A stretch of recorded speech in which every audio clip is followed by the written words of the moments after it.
Hi, everyone.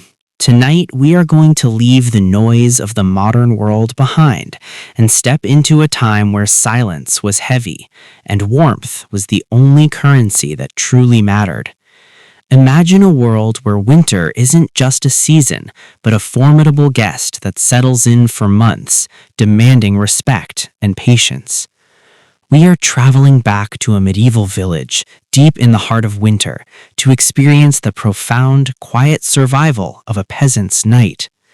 It is a time when the sun retreats early and the darkness feels like a thick velvet curtain drawn across the world. You are standing just outside a small thatched cottage. The air out here is not just cold, it is a physical weight, sharp and crystalline, biting at any exposed skin with a ferocity that takes your breath away.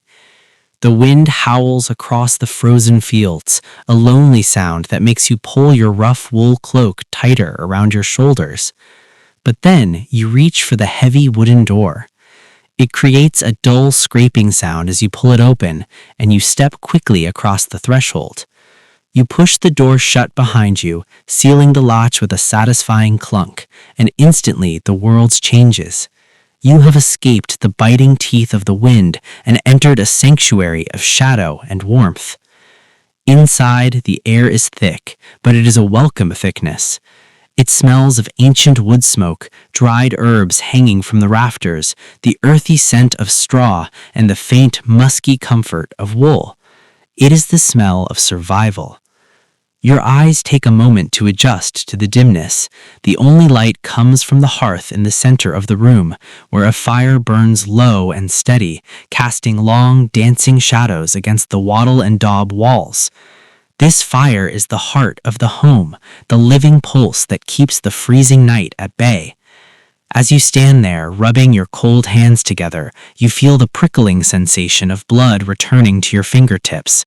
You are safe. You are inside, and the long, slow rhythm of the night is just beginning. This is not a place of luxury, but it is a place of immense comfort born from necessity. In the medieval world, comfort wasn't about soft pillows or feather mattresses, it was about the absence of the deadly cold. As you move deeper into the room, you realize that the floor beneath your boots is packed earth, hard and uneven, yet familiar. Every dip and rise in the ground is known to you, mapped by your feet over countless evenings just like this one. The cottage is small, intimate, and crowded in the best possible way.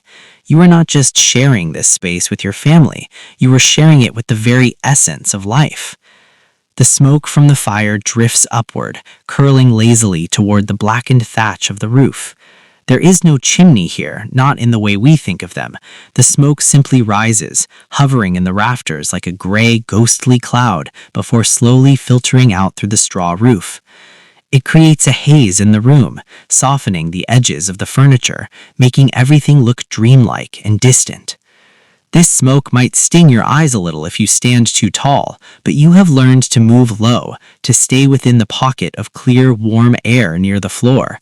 It is a small price to pay for the heat that radiates from the stones of the hearth, warming your shins and face. You begin the slow, deliberate ritual of preparing for sleep. In this time and place, you do not strip down to rest, you layer up. You remove your damp outer boots, placing them near the fire to dry, knowing that by morning they will be stiff but warm. You keep your tunic on, perhaps even adding another layer, a rough woolen shift that has been patched and repatched by careful hands. Every stitch in that fabric tells a story of thrift and care, a silent testament to the person who sat by this very fire, needle in hand, ensuring you would be warm when the frost came. You wrap a thick, heavy cloak around your shoulders, feeling its weight press down on you like a reassuring hug. This layering is not just about temperature, it is a shield, a way to wrap yourself in protection against the drafts that inevitably sneak through the cracks in the walls. As you settle down, you notice the bedding. It is not a raised bed frame with springs, it is a humble platform, perhaps a wooden box filled with straw, or simply a pile of dried rushes and bracken heaped upon the floor. You might think this sounds uncomfortable, but to a body weary from a day of hard labor in the fields or the forests, this straw mattress feels incredibly inviting. You fluff it up, hearing the dry rustle of the stalks, a sound like autumn leaves blowing across a path. This rustling sound is the white noise of the medieval bedroom, a natural, earthy sound that signals the end of the day's work. You lay your blanket over the straw, a heavy, coarse wool blanket that smells of the sheep it came from and the smoke of the house. It is scratchy, perhaps, but it holds heat with a fierce loyalty. You are not sleeping alone. The concept of privacy is different here. Entire families sleep together, huddled in a pile of shared warmth. It's a practical arrangement, a way to pool body heat and ensure that everyone, from the youngest child to the oldest grandparent, survives the night. There is a profound sense of safety in this closeness. You can hear the steady breathing of your kin, the soft murmurs of sleep, the occasional shift of a limb. It is a reminder that you are part of a unit, a living organism that breathes and rests together against the indifference of the winter world. But there is another source of warmth in this cottage that might seem strange to modern minds, but was essential to the medieval peasant. From the other side of a low wooden partition, or perhaps just from the corner of the room, you hear a deep, resonant sigh. It's the sound of a cow settling into the straw, or perhaps the soft clucking of a chicken shifting on its perch. The animals are here with you. In the depths of winter, the livestock are brought inside, or the house is built directly adjacent to the byre. Their large, warm bodies act as living radiators, raising the temperature of the cottage by several degrees. The smell of the animals, hay, milk, and earth mingles with the wood smoke, creating a scent that is dense, rich, and deeply organic. To you, this smell is not unpleasant. It is the scent of prosperity and security. It means the animals are safe from the wolves and the frost, and in turn, they are keeping you warm. You lie back on your straw mattress, pulling the heavy wool blanket up to your chin. The fire is dying down now, reducing to a bed of red embers that pulse like a slow heartbeat in the darkness. The light in the room fades to a deep amber twilight. Shadows stretch and merge, turning the familiar tools and furniture of the cottage into soft, indistinct shapes. A wooden bowl left on the table, a spinning wheel in the corner, a bundle of dried flax. They all lose their definition, becoming part of the quiet landscape of the night. Your mind begins to drift, untethering from the worries of the day. You think about the stories you have heard, whispered tales of winter spirits and ancient folklore. They say that on nights like this, when the wind howls and the frost cracks the trees, the veil between worlds is thin. But here, in the center of your home, with the fire crackling softly and your family breathing in rhythm beside you, those stories feel distant, like a dream you once had. You feel anchored by the heavy blanket, by the solid earth beneath you, by the presence of the animals and the people you love. You listen to the wind outside. It batters against the thatched roof, searching for a way in. But the roof holds. The thick layers of straw and reeds, packed tight and weathered gray, are a fortress against the storm. Every now and then a gust might find a small gap, sending a thin finger of cold air drifting down, but it is quickly swallowed by the warmth of the room.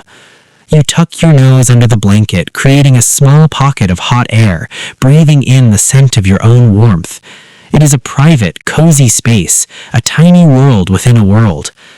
Historians often debate how much sleep medieval people actually got. Some say they slept in two segments, the first sleep and the second sleep, separated by a period of wakefulness in the middle of the night. As you lie there, you feel yourself drifting towards that first deep slumber. It is a sleep born of physical exhaustion, a heaviness that starts in your feet and slowly works its way up your legs, your torso, your arms, until your eyelids feel too heavy to keep open. The darkness of the cottage is absolute now, save for the faint red eye of the fire. The silence is not empty. It is full of small, comforting noises. The rustle of straw, the sigh of a cow, the pop of a log settling in the grate, the wind singing its lonely song outside, a reminder of how lucky you are to be inside. In this quiet, you might remember the simple meal you shared earlier, a pottage of oats and peas, perhaps flavored with a little bacon fat or dried herbs. It was not a feast, but it was warm and filling, sitting heavy and comforting in your stomach. Food in winter is precious, every grain and scrap saved and savored. The memory of the warm bowl in your hands, the steam rising into your face, adds another layer of comfort to your rest. You are fed, you are warm, you are sheltered. In the grand scheme of a medieval winter, you are living like a king. As you sink deeper into the straw, you become aware of the texture of the fabric against your skin. The wool is coarse, yes, but its friction creates heat. You might be wearing a linen undergarment, softer against the skin, a barrier against the scratchy wool. You wiggle your toes, feeling them warm up in the nest of the bedding. There's a specific kind of pleasure in reclaiming your body heat from the cold, in feeling the chill retreat from your limbs inch by inch. It is a slow victory, a nightly battle won against the season. You might hear a mouse scurrying in the thatch above. It too is seeking shelter, a fellow traveler in this frozen season. Far from being a nuisance, its tiny scratching footsteps are just another part of the house's song. It reminds you that life persists, even in the deepest freeze. Beneath the floor, dormant seeds wait in the earth. In the barn, the animals chew their cud. In the woods, the trees stand silent and waiting. Everything is pausing, resting, gathering strength for the spring that feels far away but is inevitable. And you too are part of this great natural pause. The fire gives a sudden soft hiss as a pocket of sap bursts in a log. The sound is startlingly loud in the quiet room, but it doesn't wake you fully. It just pulls you up to the surface of consciousness for a second, long enough to appreciate the warmth again before you sink back down. You might shift your position, the straw crunching softly beneath you, molding itself to the new curve of your body. The person beside you mirrors the movement, a subconscious dance of sleepers adjusting to one another without waking. Perhaps in the middle of the night you will wake up. This is the watch, the time between sleeps. The cottage will be pitch black then, the fire reduced to gray ash with a core of heat buried deep inside. The air will be colder, the frost having crept closer to the hearth, but you will not be afraid. This wakeful hour is a time of peace. You might lie there and think, or whisper a quiet prayer, or simply listen to the breathing of the house. You might reach out a hand to check the warmth of a child or a spouse. You might get up to add a single log to the fire, banking it carefully so it lasts until dawn. The floor will be cold under your feet, making you hurry back to the warmth of the blankets. And when you slide back in, the heat you preserved there will welcome you back, a reward for your vigilance. But for now, you are still in the first drift. The boundaries of the room seem to dissolve. The walls, the roof, the floor, they all fade away, leaving you floating in a space of pure warmth and shadow. The cold wind outside is no longer a threat. It is just a story the night is telling, a contrast that makes your safety feel even sweeter. You are insulated by layers of history, by traditions of survival passed down through generations. Your ancestors slept this way, huddled together against the long night, and their resilience flows through you. You take a deep, slow breath. The air is cool in your nose, but warm in your lungs. You exhale, and if there were light, you would see a faint mist of your breath. You are a small engine of heat in a cold world. You let your muscles go slack. The tension in your jaw, the stiffness in your shoulders, the ache in your back, it all melts away into the straw. You are heavy, anchored to the earth, part of the slow turning wheel of the seasons. Imagine the snow beginning to fall outside, soft, silent flakes drifting down from a leaden sky, coating the thatch, covering the muddy yard, turning the world into a pristine white silence. The snow acts as another blanket for the house, insulating it further. The silence deepens. The world is muffled, wrapped in cotton. There is nothing to do, nowhere to go, nothing to worry about until the sun returns. Your only job is to sleep.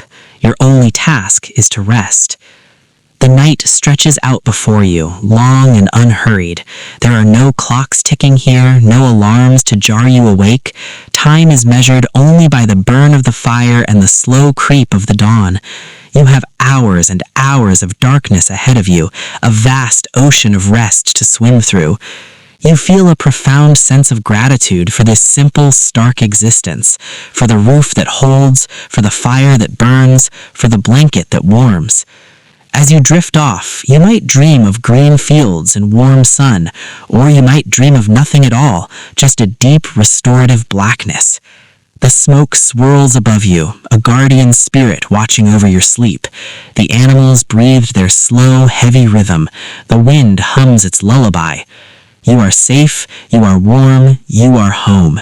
And as the medieval winter night wraps its arms around the cottage, you let go of the waking world completely, sinking down, down, down into the peaceful, boring, beautiful dark. Sleep well. The fire will hold. The morning will come. But for now, there is only the quiet and the warmth and the sleep.